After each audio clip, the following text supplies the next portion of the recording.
नमस्कार दोस्तों, आप सभी लोगों का बहुत बहुत स्वागत है। और आज के वीडियो में हम बात करेंगे एक नई टेक्नोलॉजी के बारे में जो कि आपकी ज़िंदगी को बिल्कुल बदलने वाली है। और उसके बारे में अगर आप समझोगे तो आप एकदम सरप्राइज हो जाओगे कि ये टेक्नोलॉजी किस तरीके की है। और मैं शुरुआत आज के वीडियो की एक सवाल से करना चाहूँगा कि आप लोगों के घर में सब्जी कौन लाता है। अब आप लोग सोच रहे होंगे कि ये किस तरह का सवाल है, यानी कि सब्जी कौन लेके आता है। तो दोस्तों, इसका संबंध हमारी पढ़ाई से है। अभी थोड़ी देर में इसी सवाल से एक कॉन्सेप्ट जुड़ेगा। तो आप लोगों में से कुछ लोग कहेंगे कि हमारे घर में सब्जी हमारी मम्मी लाती है, कुछ लोग कहेंगे कि हमारे घर में सब्जी हमारे जो काम करने वाले हैं वो लेके आते हैं, कुछ लोग कहेंगे कि हमारे घर में सब्जी मैं खुद लेके आता हूँ। लेकिन दोस्तों, मैं ऐसा कहूँ कि क्यों ना आपका फ्रिज खुद ही सब्जी ऑर्डर कर दे, यानी कि जो आपका फ्रिज है वो अपने अंदर चेक करे कि जिस सब्जी की कमी है, मान लीजिए कि आपके फ्रिज में टमाटर की कमी है, तो आपका फ्रिज खुद ब खुद टमाटर की अवेलेबिलिटी चेक करके टमाटर को ऑर्डर कर दे और वो टमाटर आपके घर में आ जाए और इसमें आपकी भूमिका किसी भी प्रकार की ना हो, तो कैसा लगेगा। अब आप सोच रहे होंगे कि यार ये तो बहुत कमाल की चीज़ है। तो है ना दोस्तों, कमाल की चीज़। और इसी चीज़ को हम कहते हैं internet of the things. Internet of the things एक ऐसी टेक्नोलॉजी है जो कि आने वाले समय में हमारे दैनिक कार्य जितने भी है उसको ऑटोमेटिक मोड पे ले जाने वाली है। इंटरनेट ऑफ द थिंग्स का बेसिक मतलब ये होता है कि जितने भी हमारे जो दैनिक कार्य में जितने भी जो फिजिकल ऑब्जेक्ट्स हैं, यानी कि जो भौतिक वस्तुएं हैं, उनको इंटरनेट के माध्यम से जोड़ना। यानी कि हमारे पास में सेल फोन है, या फिर हमारी एलईडी टीवी है, हमारे पास में फ्रिज है, हमारे पास में वॉशिंग मशीन है, हमारे पास में हमारे घर की लाइट्स वगैरह है, तो उनको टेक्नोलॉजी के जरिए यानी कि इंटरनेट के जरिए सबको एक साथ जोड़ के रखना, इसी को बोलते हैं हम इंटरनेट ऑफ द थिंग्स। अगर मैं इसको आसान भाषा में एक्सप्लेन करूँ तो इंटरनेट ऑफ द थिंग्स का मतलब होता है कि वस्तुएं आपस में एक दूसरे से कम्युनिकेट करें और उस स्थिति को देखते हुए उसी तरीके से रिएक्ट करें जिस तरीके की उनको रिएक्ट करने की ज़रूरत है। इंटरनेट ऑफ द थिंग्स का जो कॉन्सेप्ट है वो आप में से कुछ लोगों के लिए नया होगा, लेकिन ये टेक्नोलॉजी नई नहीं है। अगर मैं इसके प्रारंभिक दौर की बात करूं तो 1999 में एक साइंटिस्ट है केविन एस्टन, उन्होंने सबसे पहले इंटरनेट ऑफ द थिंग्स का कॉन्सेप्ट दिया था। और उन्होंने सबसे पहले बताया था कि क्या हो यदि हमारी सारी भौतिक वस्तुएं इंटरनेट के माध्यम से जुड़ जाए और एक दूसरे से कम्युनिकेट करके हमारे सभी दैनिक कार्य ऑटोमेटिक मोड पे चले जाए। तो उन्होंने सबसे पहले 1999 में इसका कॉन्सेप्ट दिया। अब आप लोगों में से कुछ लोग सोच रहे होंगे कि हमें तो इसका ठीक से समझ नहीं आया, आप ठीक से बताइए।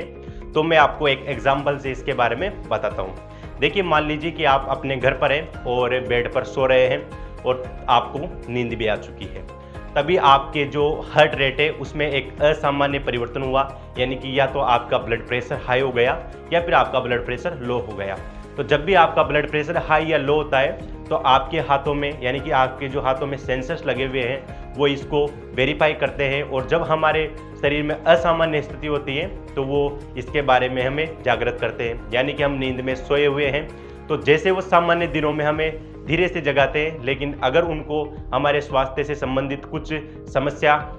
दिखाई देगी और आज पहले की तुलना में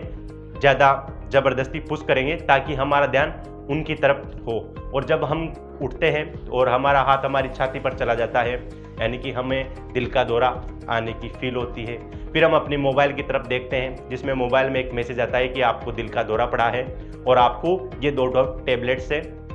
वो लेनी है। उसके बाद में हम टैबलेट्स लेते हैं और हमें थोड़ी देर आराम मिलता है। फिर वो सेंसर हमारे शरीर की जो रियल टाइम सिचुएशंस हैं उसका ग्राफ बना के और हमारे डॉक्टर उसके पास में भेज देते हैं और डॉक्टर साहब उसको चेक करते हैं। और डॉक्टर उसको चेक करने के बाद में यदि हमारी स्थिति में थोड़ा सुधार नहीं होता है या फिर हमारी स्थिति चिंताजनक होती है तो डॉक्टर एक इमरजेंसी मेडिकल टीम हमारे घर भेजते हैं और वो मेडिकल टीम हमारे घर में आके हमें हॉस्पिटल ले जाती है और हमारा ट्रीटमेंट स्टार्ट हो जाता है। और दूसरे दिन मान लीजिए कि आपकी स्थिति सही है तो दूसरे दिन डॉक्टर आपके घर आता है, आपका चेकअप करता है, आपको कहता है कि आपकी स्थिति बेहतर है और समय से ट्रीटमेंट मिलने की वजह से आप एक बहुत बड़ी परेशानी से बाहर निकल चुके हैं। यानी कि आपको दिल को दौरा पड़ा था, लेकिन सेंसरों ने सही तरीके से इसको डिनोट किया और हमारे पास में सूचना भेजी और हमने उसी सूचना के आधार पर आपके घर का एड्रेस पता किया और हमने एक मेडिकल टीम भेजी और उसी मेडिकल टीम के ट्रीटमेंट की वजह से आप बच पाए और इसी चीज़ को कहते हैं दोस्तों हम इंटरनेट ऑफ द थिंग। अगर हम इसका दूसरा एग्जाम्पल लें तो इसमें आप ये समझिए कि मान लीजिए कि आप एक अपने कमरे में हैं और आपके कमरे में दो चीज़ें लगी हुई है, एक तरफ तो एसी लगी हुई है और एक आपके फैन लगा हुआ है। फैन आपने कमरे में इसलिए लगा रखा है ताकि कभी यदि गर्मी कम हो तो आप फैन से काम चला सके। लेकिन आप जैसे ही मान लीजिए कि सोने जा रहे हैं तो एसी जो आपकी है उस पर सेंसर्स लगे हुए होते हैं और वो कमरे के टेम्परेचर को देखते हुए ऑन हो जाती है और जिस स्पीड की ज़रूरत होती है उसी स्पीड से वो ऑन होती है। उसके बाद में आपको मान लीजिए कि नींद आ जाती है, आपको पता नहीं चलता कि कमरा बहुत ज़्यादा ठंडा हो चुका है। लेकिन इंटरनेट ऑफ द थिंग्स के माध्यम से यानी कि जो एसी और जो फैन है वो दोनों एक दूसरे से जुड़े हुए हैं। अगर आपको फैन की ज़रूरत महसूस होती है तो एसी सिग्नल्स देती है फैन को और एसी स्वयं बंद हो जाती है और फैन ऑटोमेटिकली चालू हो जाता है और इस प्रक्रिया का आपको पता भी नहीं चलता क्योंकि आप सोए हुए हैं और वस्तुएं यानी कि जो थिंग्स है वो आपस में कम्युनिकेट कर रही हैं। इंटरनेट ऑफ द थिंग्स का अगर हम तीसरा फायदा देखें तो आपको मान लीजिए कि कहीं पर अपनी गाड़ी पार्क करनी है और जिस जगह पर आपको गाड़ी पार्क करनी है वहाँ पर बहुत भीड़ भाड़ है, आपको वो जगह नहीं मिल पा रही है, तो उस गाड़ी के आसपास जितने भी सेंसर्स लगे हुए होते हैं उन सेंसर्स को आपकी गाड़ी उनको चेक करती है और चेक करने के बाद में आपकी गाड़ी खुद आपको ये बताती है कि आपको किस दिशा में जाना है, यानी कि किस जगह पर आपको पार्किंग मिलेगी और आप इस गाड़ी के सेंसरों के माध्यम से बहुत आसानी से उस पार्किंग को ढूंढ सकते हैं। साथ ही हमारे जितनी भी हेल्थ से रिलेटेड इश्यूज़ हैं, यानी कि किसी को हार्ट अटैक की प्रॉब्लम है, किसी को शुगर की प्रॉब्लम है, किसी को ब्लड प्रेशर की प्रॉब्लम है, तो जब भी हमारे शरीर में ये सेंसर लगे हुए होंगे तो ये सेंसर उस चीज़ को डिनोट करेंगे और हमें तुरंत इसके लिए आगाह करेंगे और हम समय पर डॉक्टर के पास जाएंगे तो हम एक बहुत बड़े खतरे से बच जाएंगे, यानी कि हमें समय पर ट्रीटमेंट मिल जाएगा। तो इंटरनेट ऑफ द थिंग्स के आने से बहुत सारे फायदे हैं, लेकिन आप लोगों को ये पता है कि जब भी कोई टेक्नोलॉजी मार्केट में आती है तो उसके जितने बेनिफिट्स होते हैं उससे ज़्यादा भी उसके नुकसान होते हैं, यानी कि उसके फ़ायदे और नुकसान दोनों होते हैं।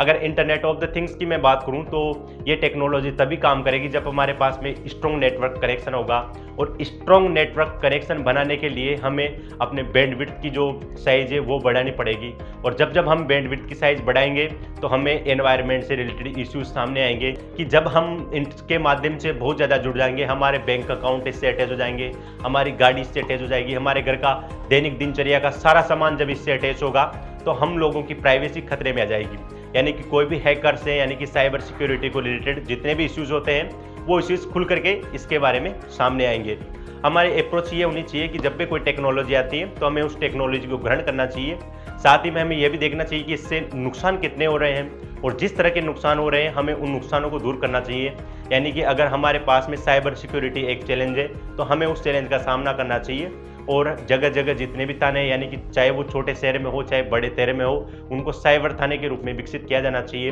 और लोगों को ज़्यादा से ज़्यादा जागरूक किया जाना चाहिए कि जब भी आपके पास में इस तरह का फ्रॉड कॉल आए या फिर कोई भी व्यक्ति अगर आपसे किसी भी तरह की डिटेल्स पूछे तो आपको क्या क्या सावधानी रखनी चाहिए। तो यही बातें हमें ध्यान रखनी चाहिए और टेक्नोलॉजी को अवॉइड करके हमारा देश आगे नहीं बढ़ सकता, इसलिए हमने टेक्नोलॉजी को तो अपनाना ही पड़ेगा, साथ में एनवायरनमेंट का भी ध्यान रखना पड़ेगा। होपफुली दोस्तों आपको इंटरनेट ऑफ द थिंग्स के बारे में अच्छी तरीके से आप समझ चुके होंगे। अगर आपको वीडियो अच्छा लगा है तो हमारे चैनल को सब्सक्राइब करें और हमें कमेंट करके जरूर बताएं कि अगला वीडियो किस विषय पर होना चाहिए। आप सभी के सुझाव हमारे लिए बहुत बहुत महत्वपूर्ण है। इस चर्चा में बने रहने के लिए आप सभी लोगों का तहे दिल से बहुत बहुत धन्यवाद। Thank you.